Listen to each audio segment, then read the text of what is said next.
When We Were Very Young by A. Milne. Section 1. Dedication and Preface. Dedication. To Christopher Robin Milne, or, as he prefers to call himself, Billy Moon. This book, which owes so much to him, is now humbly offered. Preface. Just before we begin, at one time, but I have changed my mind now, I thought I was going to write a little note at the top of each of these poems, in the manner of Mr. William Wordsworth, who liked to tell his readers where he was staying and which of his friends he was walking with and what he was thinking about, when the idea of writing his poem came to him. You will find some lines about a swan here, if you get as far as that, and I should have explained to you in the note that Christopher Robin, who feeds this swan in the mornings, has given him the name of Pooh. This is a very fine name for a swan, because if you call him and he doesn't come, which is a thing swans are good at, then you can pretend that you were just saying Pooh, to show how little you wanted him. Well, I should have told you that there are 6 cows who come down to Pooh's lake every afternoon to drink, and of course they say moo as they come. So I thought to myself one fine day, walking with my friend Christopher Robin, moo rhymes with Pooh. Surely there is a bit of poetry to be got out of that. Well, then, I began to think about the swan on his lake, and at first I thought how lucky it was that his name was Pooh, and then I didn't think about that any more, and the poem came quite differently from what I intended. And all I can say for it now is that, if it hadn't been for Christopher Robin, I shouldn't have written it, which indeed is all I can say for any of the others. So this is why these verses go about together, because they are all friends of Christopher Robin, and if I left out one because it was not quite like the one before, then I should have to leave out the one before because it was not quite like the next, which would be disappointing for them. Then there is another thing. You may wonder sometimes who is supposed to be saying the verses. Is it the author, that strange but uninteresting person? Or is it Christopher Robin? Or some other boy or girl? Or nurse? Or who? If I had followed Mr. Wordsworth's plan, I could have explained this each time, but as it is, you will have to decide for yourselves. If you are not quite sure, then it is probably Who. I don't know if you have ever met Who, but he is one of those curious children who look 4 on Monday, and 8 on Tuesday, and are really 28 on Saturday, and you never know whether it is the day when he can pronounce his R's. He had a great deal to do with these verses.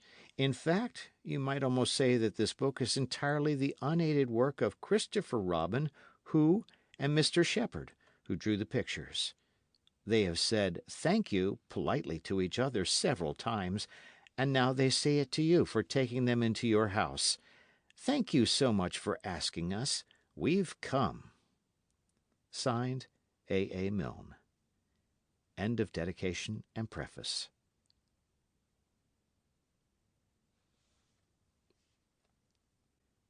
Section 2. Corner of the Street. Down by the corner of the street, where the 3 roads meet, and the feet of the people as they pass go tweet, tweet, tweet, who comes tripping round the corner of the street?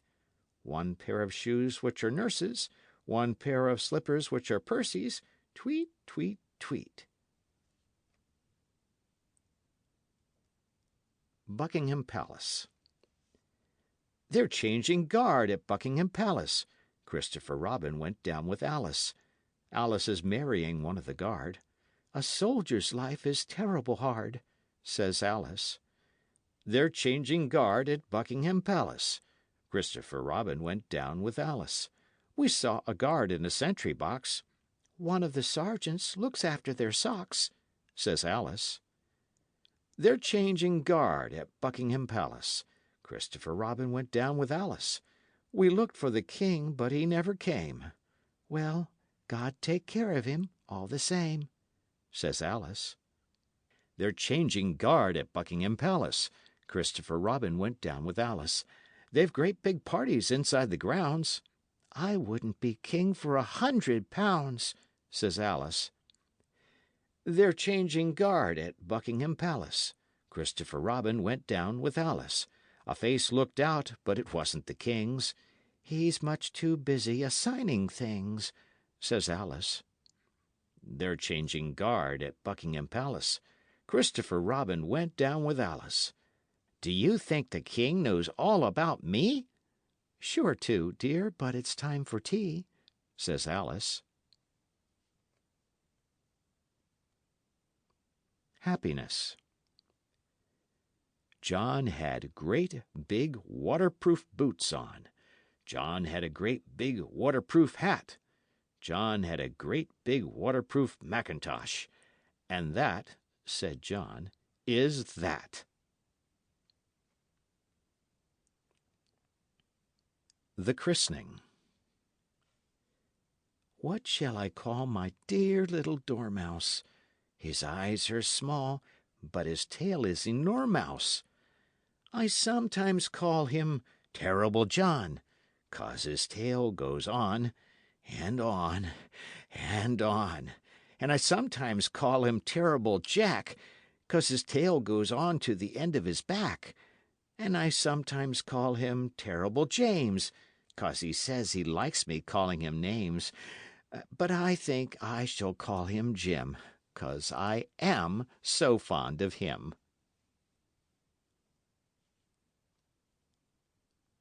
Puppy and I met a man as I went walking. We got talking, man and I. Where are you going to, man? I said to the man as he went by. Down to the village to get some bread. Will you come with me? No, not I.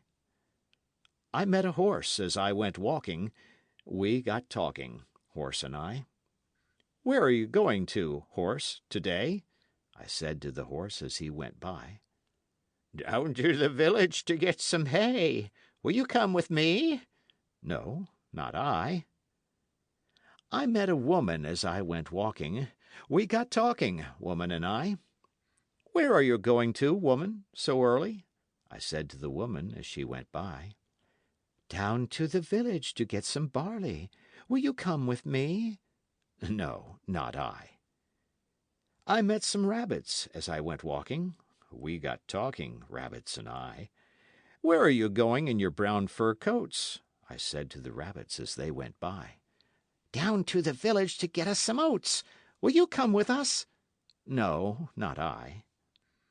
I met a puppy as I went walking. We got talking, puppy and I. Where are you going this nice fine day? I said to the puppy as he went by. Up to the hills to roll and play. I'll come with you, puppy, said I. End of section. Section 3. Twinkle Toes. When the sun shines through the leaves of the apple tree, when the sun makes shadows of the leaves of the apple tree, then I pass on the grass from one leaf to another, from one leaf to its brother. Tiptoe, tiptoe, here I go.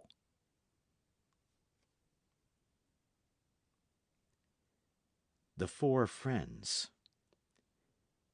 Ernest was an elephant, a great big fellow. Leonard was a lion with a 6-foot tail. George was a goat, and his beard was yellow. And James was a very small snail. Leonard had a stall, and a great big strong one. Ernest had a manger, and its walls were thick.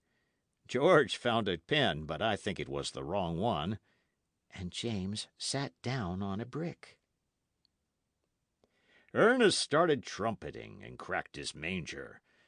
Leonard started roaring and shivered his stall. James gave the huffle of a snail in danger, and nobody heard him at all. Ernest started trumpeting and raised such a rumpus.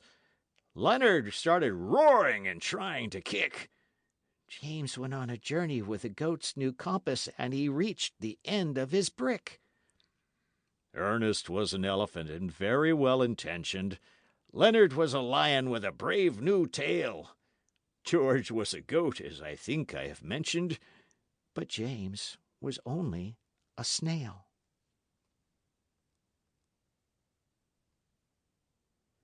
Lines and squares.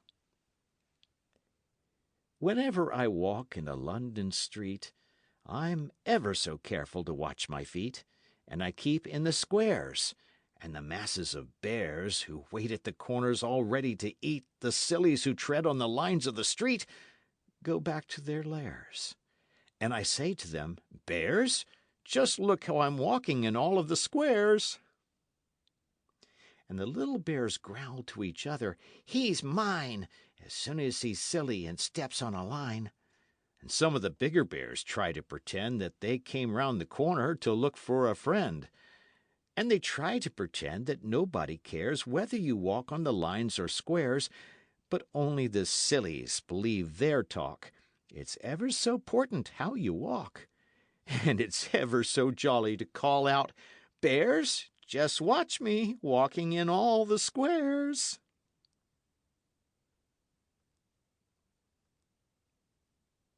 Brownie. In a corner of the bedroom is a great big curtain. Someone lives behind it, but I don't know who. I think it is a brownie, but I'm not quite certain. Nanny isn't certain, too. I looked behind the curtain, but he went so quickly. Brownies never wait to say, "How do you do?" They wriggle off at once because they're all so tickly. Nanny says they're tickly, too.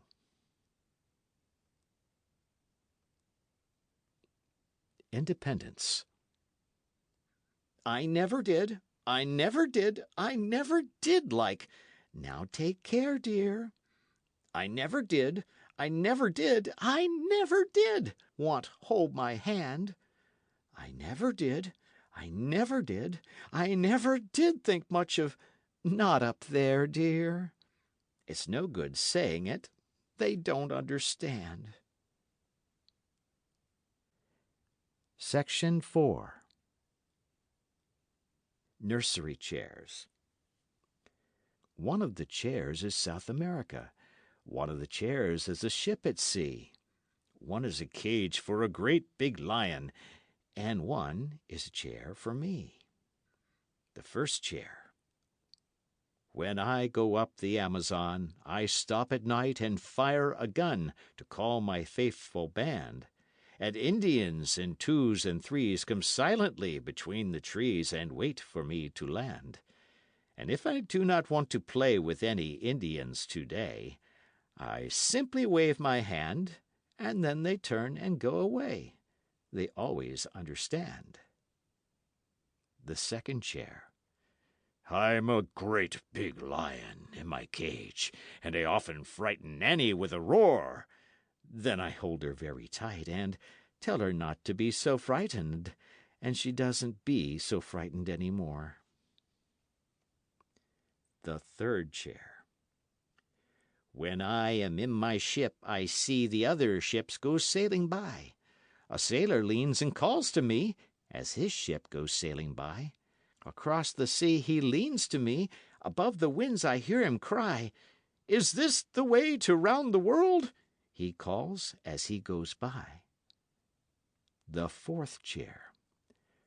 Whenever I sit in a high chair, for breakfast or dinner or tea, I try to pretend that it's my chair, and that I am a baby of 3.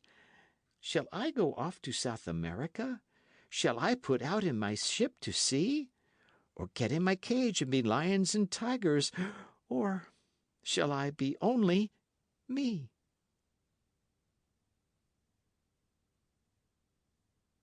Market Square. I had a penny, a bright new penny. I took my penny to the market square.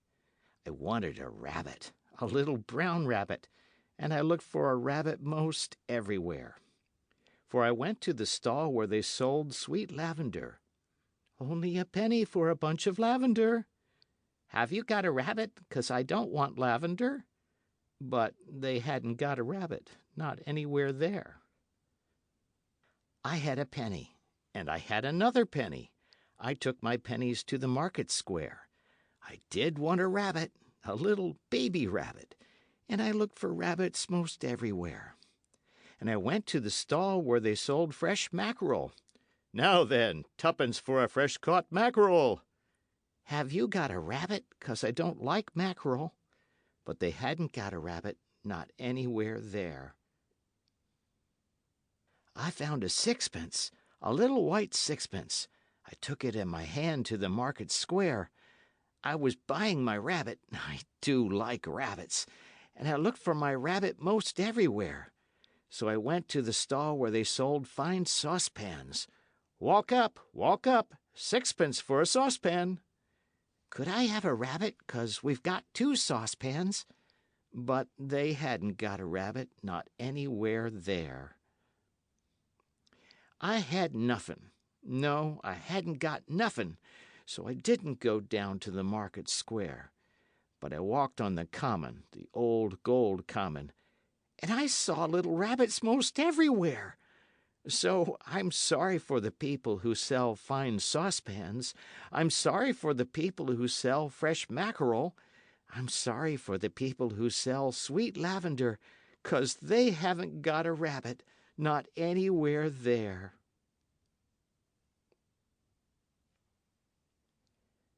Daffodowndilly. She wore her yellow sunbonnet, she wore her greenest gown, she turned to the south wind and curtsied up and down. She turned to the sunlight and shook her yellow head, and whispered to her neighbor, "Winter is dead." Water lilies. Where the water lilies go, to and fro, rocking in the ripples of the water, lazy on a leaf lies the lake king's daughter, and the fate winds shake her. Who will come and take her? I will, I will. Keep still, keep still. Sleeping on a leaf lies the lake king's daughter. Then the wind comes skipping to the lilies on the water, and the kind winds wake her. Now who will take her? With a laugh she is slipping through the lilies on the water. Wait, wait! Too late, too late.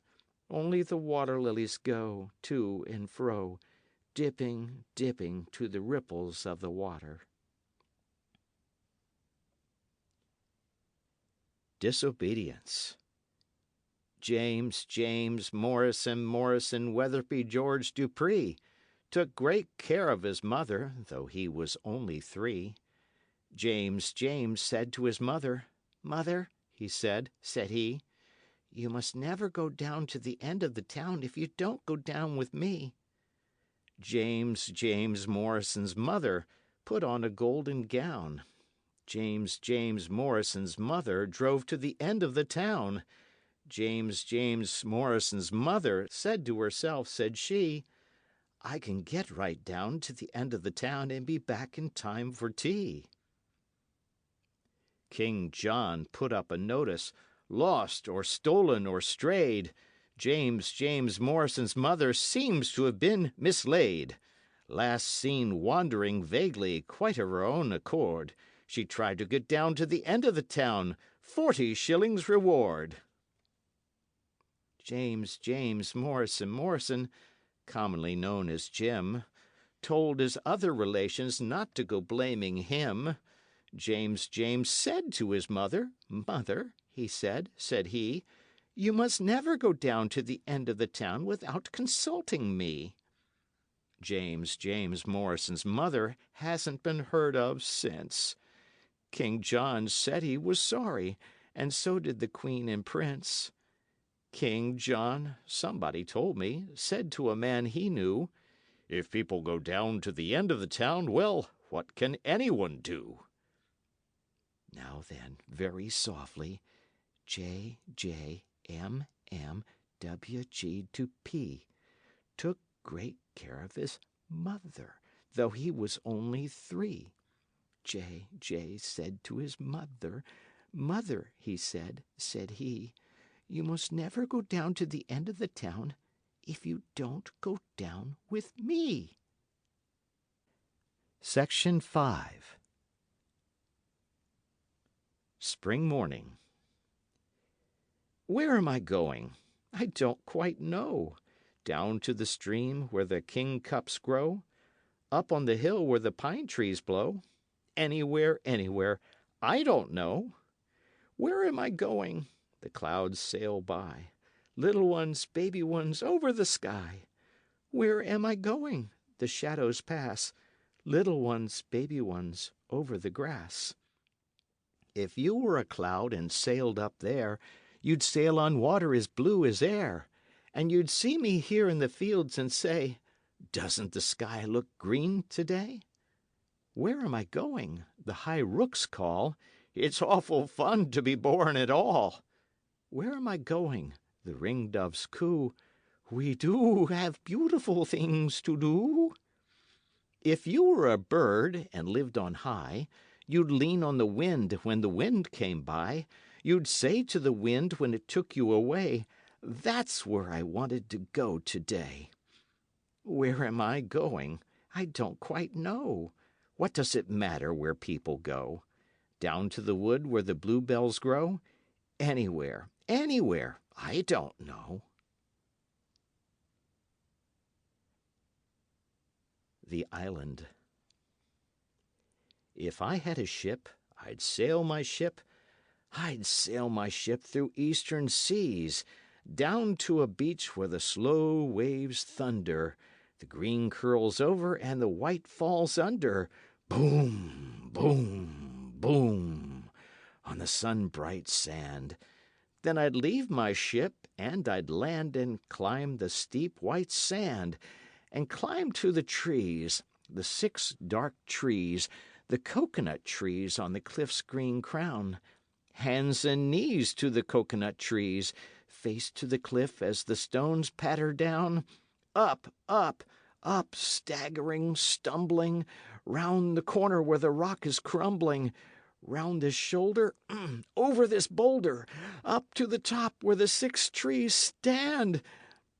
And there would I rest and lie, my chin in my hands, and gaze at the dazzle of sand below, and the green waves curling slow, and the grey-blue distant haze where the sea goes up to the sky. And I'd say to myself, as I look so lazily down at the sea, "There's nobody else in the world, and the world was made for me." The 3 Foxes. Once upon a time there were 3 little foxes who didn't wear stockings and they didn't wear sockses, but they all had handkerchiefs to blow their noses, and they kept their handkerchiefs in cardboard boxes. They lived in the forest in 3 little houses, and they didn't wear coats and they didn't wear trousies. They ran through the woods on their little bare tootsies, and they played touch last with a family of mouses. They didn't go shopping in the high street shopses, but caught what they wanted in the woods and copses. They all went fishing, and they caught 3 wormses. They went out hunting, and they caught 3 wopses.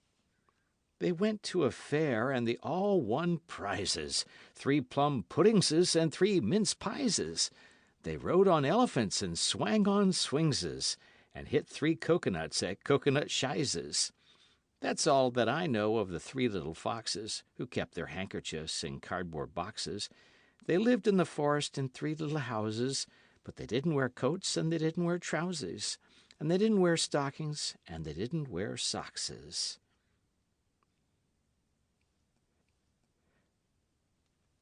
Politeness. If people ask me, I always tell them, "Quite well, thank you, I'm very glad to say." If people ask me, I always answer, "Quite well, thank you, how are you today?" I always answer, I always tell them, if they ask me politely, but sometimes I wish that they wouldn't.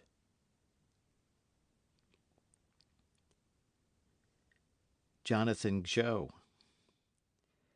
Jonathan Joe has a mouth like an O, and a wheelbarrow full of surprises. If you ask for a bat or for something like that, he has got it, whatever the size is. If you're wanting a ball, it's no trouble at all. Why, the more that you ask for, the merrier. Like a hoop and a top, and a watch that won't stop, and some sweets and an Aberdeen terrier. Jonathan Joe has a mouth like an O, but this is what makes him so funny. If you give him a smile only once in a while, then he never expects any money.